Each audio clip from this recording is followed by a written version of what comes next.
Hi everyone and welcome to the next instalment of the Advanced Higher videos for chemistry. Today we're going to look at the first kind of half of the transition metals topic. Now with the transition metals there's quite a lot going on. We're going to stop before we start talking about the colouring complexes and things that happen there, but for just now we're going to look at what they are, and we're going to look at oxidation number, and we're going to have an introduction about ligands. Now there's going to be some important parts in here. The SQA changed slightly some of the ligand naming last year, and so if you're working off of any old notes or you come across any old questions, the questions and the way that it's written might not be completely accurate. So I'll go through that once we get there, but it's just to make you aware. So there's a couple of definitions of transition metals floating about, and the first and the easiest one is really kind of the transition metals are anything that falls in the D block of the table. Now, I didn't really make a video on the periodic table, but if you have a look here, it's quite sort of self-explanatory here. The first two groups in the periodic table, the last electron occupies an s orbital. Over at this side of the periodic table, as you go across right to the noble gases as well, the last electron that goes in and fills will fill a p orbital. And for the transition metals, the last electron that's going to go in is going to fill the d electron shells. And so that's really what we're looking at here, as to why we have these different blocks. And then we have the F block, which are the lanthanides and the actinides, which we won't really be going into in advanced higher. You just need to know that F orbitals exist. So that's the first kind of easiest definition of a transition metal, but it's not really accurate enough. It's not really giving us enough information. So the second definition I have here for you is that a transition metal has an incomplete D subshell. Now there are two exclusions in here, and if we have a look at atomic number going from scandium across to zinc, so the first row of the transition metals, you will see that they all have an incomplete D subshell. We start filling 1, 2 electrons all the way up to 5, and then we start doubling here. And these are our two exceptions here, notably copper, which I'll have a wee look at on the next slide. Here are our electron configurations as well, and more commonly just now, when we're talking about transition metals, you'll see the electron arrangements written like this. Now, if you think back to when we were doing our orbital box notation and we were looking at how we represent even using our sp and d orbitals, this is shorthand, so it's saying we have the same electron arrangement as argon, and then we have 2 electrons in the 4s and 1 in the 3d. Reasoning for that, remember, is that our s orbitals are lower in energy than our d orbitals, and so our s orbitals will fill in the next energy shell before the d orbitals of the previous one, and that's what we're looking at here. So for all of these bar chromium and for copper, which go against this, and we'll talk about them in a second, but for everything else we have 2 electrons in the s and the 4th shell at 4s, and then we are filling up our 3D shells. Now again, this definition isn't brilliant for transition metals because there are a few exceptions, there are a few things, but let's have a really quick look at chromium and copper. Now remember this Aufbau rule of us being able to fill our lower energy level before our higher energy level. These are notable exceptions and ones that you really should be paying attention to and should be able to answer a question as to why they are different. They are exceptions because of stability. So if we were to go and think about chromium, imagining we have all of the other orbital boxes filled in, so we've gone all the way up to 3p, then we should have 4s2, 3d4. Okay, if we have 24 electrons, this is where we should end up at the end of that orbital box notation. We don't have that, however. What we actually find is that we have 4s1, 3d5. There is a distinct stability associated with a half-filled, full kind of subshell, if you like. So this 3d shell here is half-filled, as is the 4s. This is actually more stable than having an unfilled or not even half-filled 3D subshell. And so it actually behaves like this. So one of these 4s electrons has been promoted to the 3D subshell in order to give us the half-filled 3D subshell. A similar thing will apply when we talk about copper. Copper should have 29, and if we were going by the Aufbau principle, we would have 4s2, 3d9. This is so close to being stable. This only requires one more electron. And actually what will happen to make this stable is that one of the electrons that should be filling here is promoted into the 3D subshell, and it actually gives us 4s1, 3d10, because we have a stability associated with the full D subshell. So these are two notable exceptions, and the idea behind this is also quite important, that, you know, a half or full subshell is actually going to be more stable, and so you might end up with more stable ions, and we'll talk about that in a wee while. So this is the filling of the d orbitals, and this is for the atoms in terms of our transition metals. It's still not the best definition that we have. What we have here is our main definition for a transition metal. A transition metal is something that has at least one ion with an incomplete D subshell. Again, there are exceptions, but it is the closest that we have here. So remember that we lose our 4s before our 3d electrons. Now let's have a look at adding in just our charges that we would find for our most common ion for these. Now scandium is not considered a brilliant transition metal here, because if we make a scandium 3 plus ion, there is nothing in the 3D subshell, there's nothing in the 4s. That doesn't help me. It's what I would like to call a rubbish transition metal. Okay, I will joke in my lessons to say that scandium and zinc are both terrible transition metals, and we'll come back to that. Titanium's most common ion, you'll see we have at least one electron in this subshell, so this ion has an incomplete subshell. Again, here we have an incomplete subshell. So an ion of these metals, as shown here, will have incomplete D subshell, and therefore this is classed as a transition metal.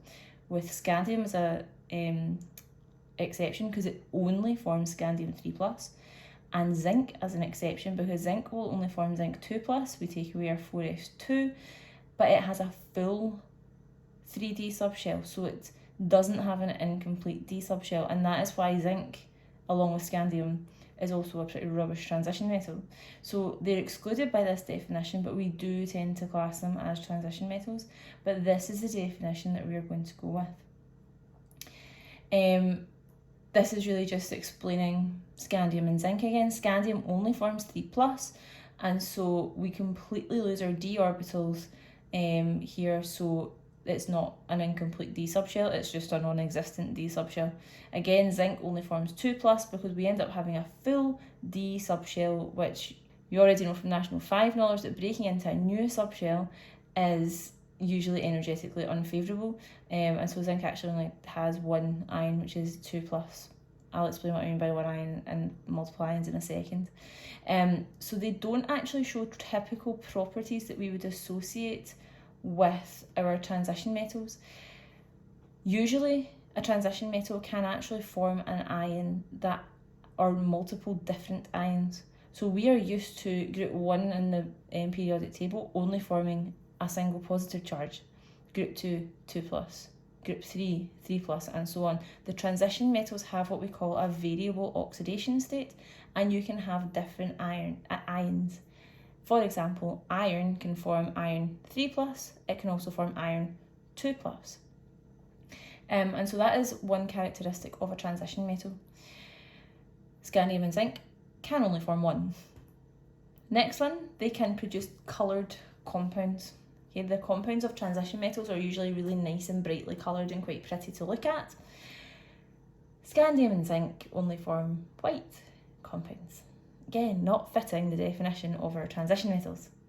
And also these can act as catalysts. Transition metals are brilliant catalysts. You will find industry and research are using transition metals all the time to catalyse reactions. You've met a couple before if you think back to the Haber and the Ostwald process. A memory tool that you use for Haber process is HARE, which is Haber ammonia iron reversible. The iron is because they're using an iron catalyst. A memory tool for the Ostwald process is OPEN, which is Ostwald platinum. Okay, so P, open, Ostwald platinum exothermic. Okay, open, and then you're talking about our nitrogen or nitrogen dioxide, and then we're talking in there, nitrates. That's what we're talking, open. So the P stands for platinum because it's using platinum as its catalyst. Scandium and zinc do not catalyze reactions. They are terrible transition metals, but we will kind of class them in because they do fit a couple of our definitions of a transition metal. But our best definition of a transition metal is it has at least one ion with an incomplete d subshell, and that is the definition we really should be learning here. So that's kind of our definition of transition metals. That's why we have this block. That's what we're expecting of our transition metal compounds. And I mentioned variable oxidation states, and there's a new term and a new way of thinking I need you to kind of adopt here, and that's thinking about oxidation numbers and how we work these out. And so we've met oxidation and we've met reduction multiple times before now. We've now met them in a couple of different capacities because we've spoken about it from an electron point of view.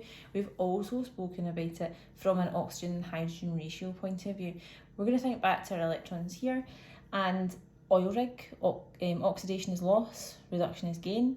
Oxidation shown here, sodium going to sodium plus an electron, and the reduction here, we are adding in our electrons, we're gaining electrons to form Br minus from bromine. You've used the periodic table and you've seen like sulfite to sulfate here before, you've seen nitrites to nitrates before, and we've never really explained to you how we know these are oxidation reduction without really looking at the electrons. We worked out in higher that if we wanted to balance this, you would have to balance the oxygens by adding water, then that balance the hydrogens by adding H+, and then working out where the electrons go by the charges. But there's a way to figure out if something's oxidation or reduction just really by looking at the atoms that are present, and we need to have a think about that with transition metals. So we talk about oxidation state or oxidation number now, and this gets us to think about what's actually attached to our central, usually metal, sometimes non-metal, and it really applies to our transition metals. So here are our rules for working it out. So first thing here says the oxidation number of an uncombined element is 0. So what that means is if you have an atom and there is nothing attached, it's not bonding, you have an atom, or you may have, your diatomic molecules, the atoms in that.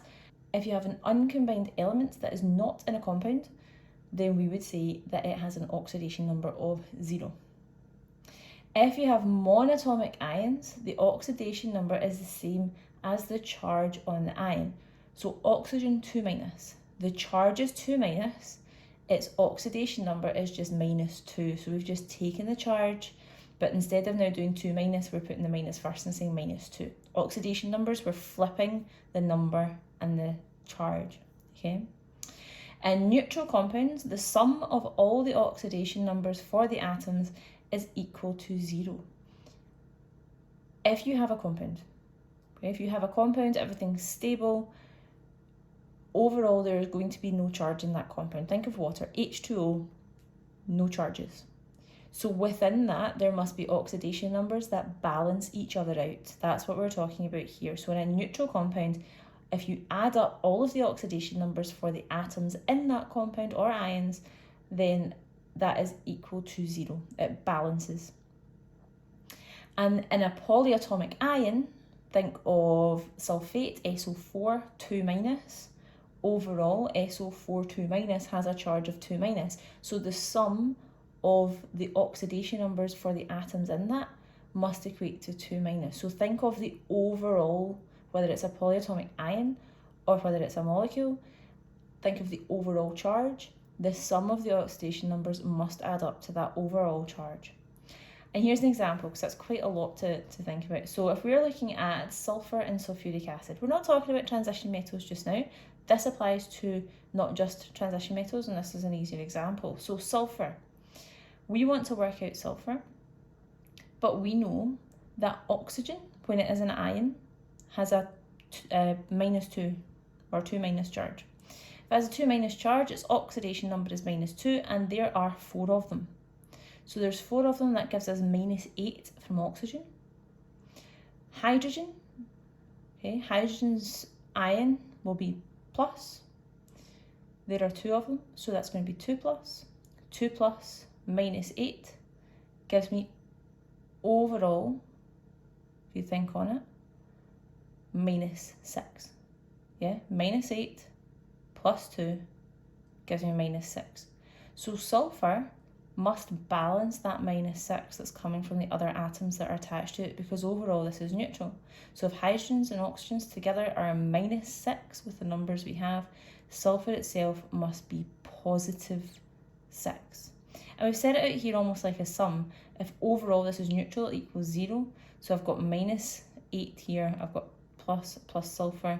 If I rearrange, then sulfur is +6. That's just 2 ways. I've spoken you through it in one way.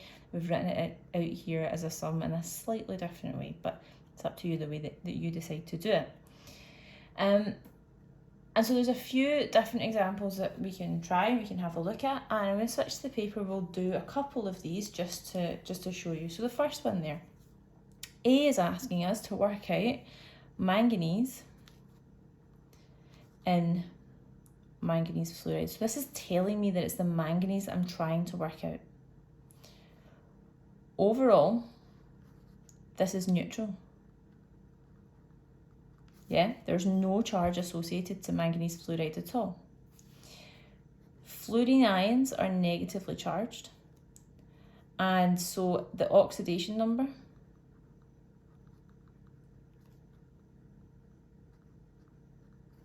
is -1. Yeah? In manganese F2, there are 2 fluorines. So that means that we have -2 just from the fluorine, from 2 times fluorine. Manganese must balance this.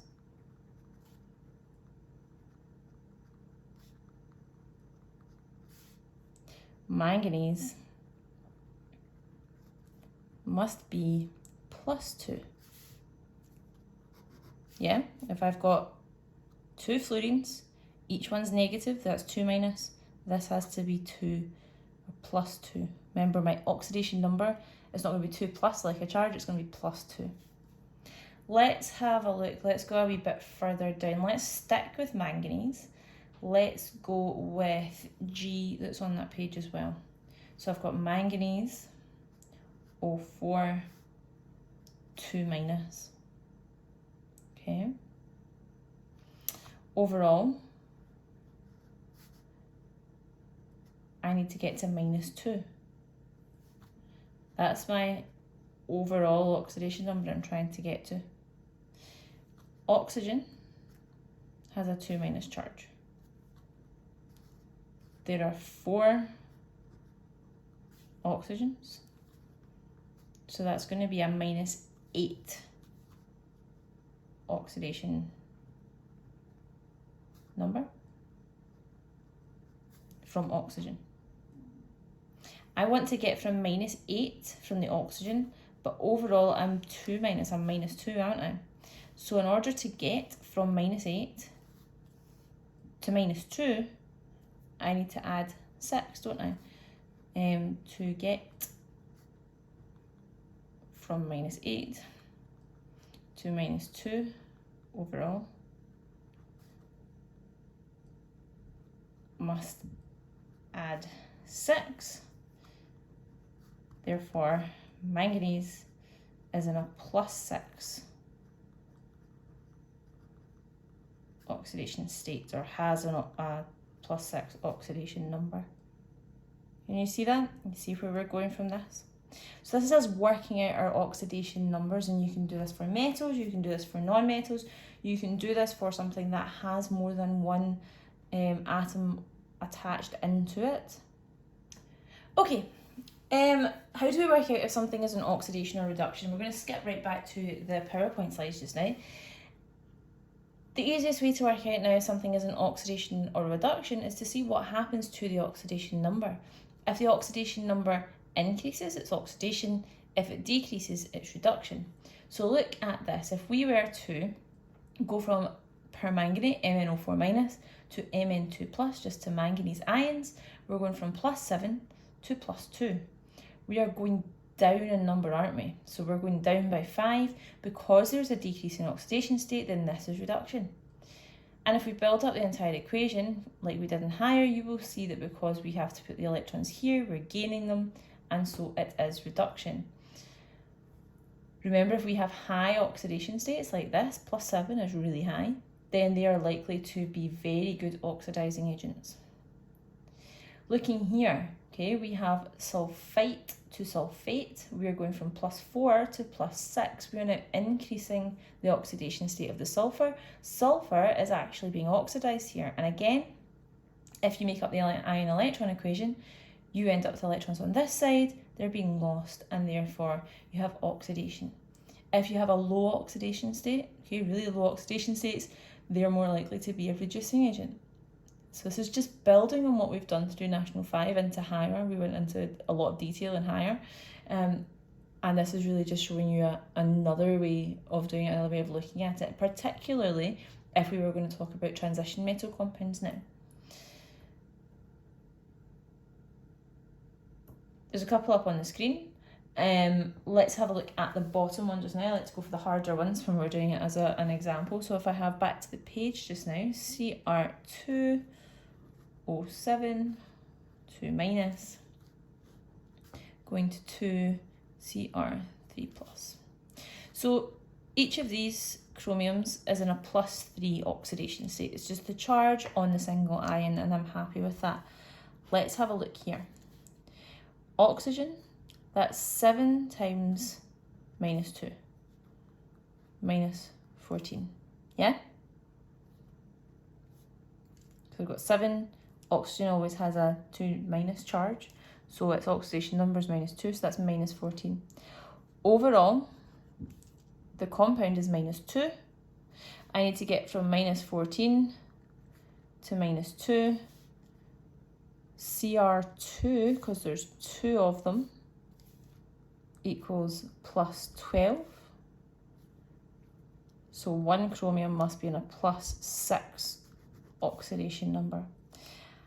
I'm going from +6 to +3, so +6 on this side each one is, going to +3 here. That is reduction.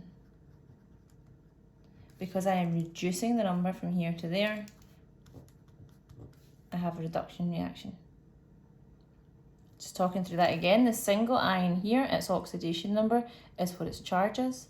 Here we worked out that each oxygen is -2, so I have 7, which is -14. Overall, this complex is a 2 minus charge, so I must be balancing out 12 of these to get up to 2 minus. That means 2 chromiums are +12, 1 must be +6. I'm going from +6 to +3 in this reaction, therefore it is a reduction reaction. And that is how you would work that out. And there are some simpler ones on the slide that you can have a look at. You can pause it, have a look, but this is how you would work that out. And if you have a look, just this on the slide, it's quite nice to look at. Because our transition metals have variable oxidation states, they all tend to have a +2 or 2+ ion, because they can lose their 4s2, the 2 electrons that are in there, they are lost first. And there are many others. Look at manganese has the most, it goes right the way up to 7. And the bold ones in here, it might not be quite so easy to see, but the ones that are bold are the most stable, but it doesn't mean that the other ones can't exist in some form.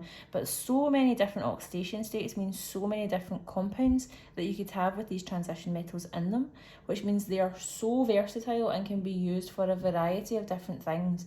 And they're being used constantly in new research for new compounds in medicine and other things. And just to have a look there, when you change that transition metal oxidation state, when you change the complex that it's in, you can change the colour of the compounds. Are so pretty. So this is looking at vanadium in a +5 oxidation state, so that's a yellow colour. Moving to +4, we switch to green, then we kind of go to a more teal colour, and then through at +2, we're at this nice lilac-y purple colour as well. So our transition metal compounds are so colourful, they're really nice. I went down the organic chemistry route, so most of the chemicals I ever dealt with were white, black or brown, so it's quite nice to look at compounds that are just nice and colourful like this. So transition metal compounds, very, very colourful, can be used as pigments and dyes as well. And you can see that why that would be a really useful thing for them, because they are quite vibrant and colourful.